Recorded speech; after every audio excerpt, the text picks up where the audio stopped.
Also on Joe Rogan, he brought back Bari Weiss. Johnny, what do you got? Oh, God. Guess what? Joe Rogan brought Bari Weiss Why? back. And Why? guess what? Joe Rogan says he'll vote for Bernie Sanders. Yep. Breaking.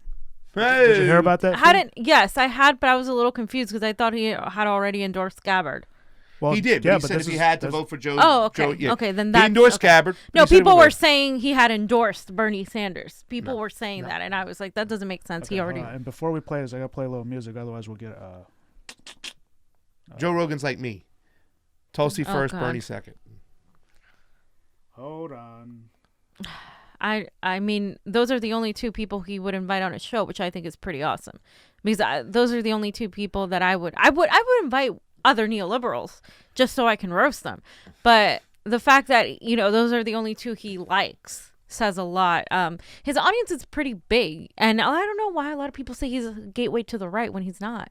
He's been pretty solid on a lot of issues. There are things I disagree with him on, mainly social issues. But overall, I don't think he's... Mockery, said on the Super Chat right-winger. contribution, that was bullshit when people are saying he's alt-right. He's like, no, he's never voted for right-wingers. He voted for lefties as Democratic people his whole life, other than Gary Johnson, who's a libertarian, who was on the show, and that's why I voted for him. Mocracy, a Super Chat contribution as it is, always appreciated on the couch. You see Pac-Man's video about bad faith impeach arguments? No, I don't watch him. Well, you know what? I'm going to have to go watch him tonight because tomorrow we're going to have on Kevin Zeese, and he's going to talk about I can't watch everything him. about this impeachment, ladies and gentlemen. All right. So Johnny's ready. What do you got, Johnny? Okay, so we'll just watch the part where they were talking about it. Go ahead.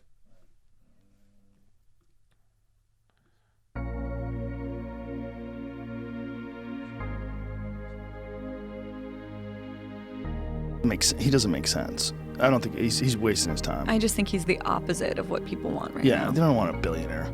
No, they don't want that. They do not. What Bernie stands for is a guy who, well, look, you could dig up dirt on every single human being that's ever existed if you catch them in their worst moment and you magnify those moments and you cut out everything else and you only display those worst moments.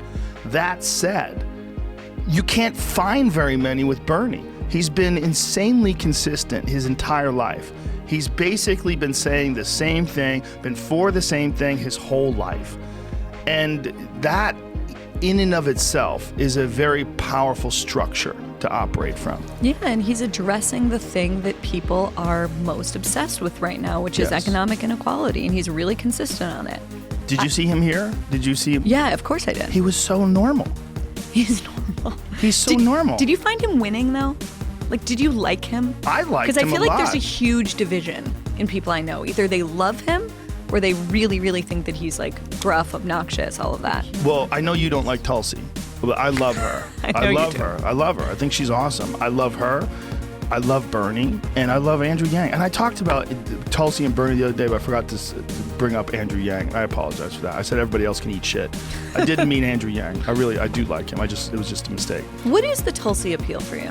Well, I think she, first of all, is someone who's served twice overseas, been deployed twice, and understands the actual cost of war. Worked in, medical units, saw people murdered and shot down and destroyed by war.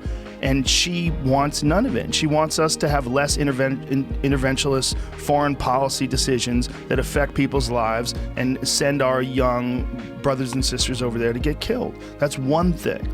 She's a person who served in Congress. She understands how it works. She's a very nice, friendly person.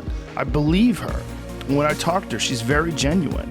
And if you want a woman president, that's what you want. You want a young woman who has served in Congress, who has served overseas, who's been deployed. She makes a lot of sense with a lot of the things she's saying. That's what I like about it. Got it. Okay. Klobuchar? Okay. No Bachar. No on Warbachar. No Bachar. No on Warbachar.